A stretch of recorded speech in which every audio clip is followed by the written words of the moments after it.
राज से विजय चौहान के पास ये दोनों आदमी फोन किए थे, पूरा वीडियो किए थे।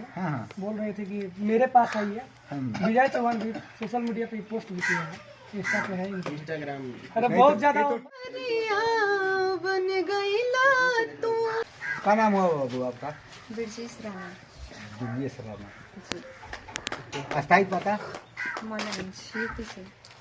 यूपी महाराजगंज का है। महाराजगंज। अभी यहाँ फिलहाल कहाँ रहते हैं आप? पिलरवा में। किसी का?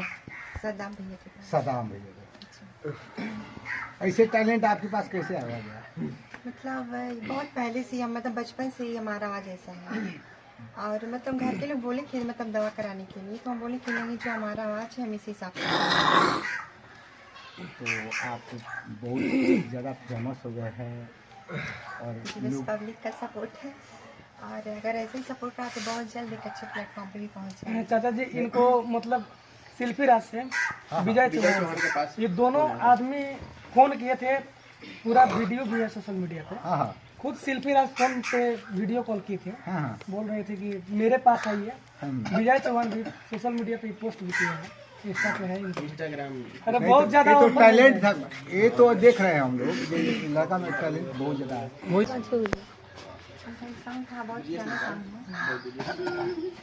मन के सवरिया बन गईला तू, छुप के से का गईला तू। मन के सवरिया बन गईला तू, छुप के से का गईला तू। नस नस में तो गईला समा, नस नस में तो गईला समा। ये डाल दिला परेशानी में गजब के, ये रोग धरा दिहलाए राजा हमके जवानी। अरे वाह! रोग धरा दिहलाए राजा हमके जवानी में। एक वो वाला गाना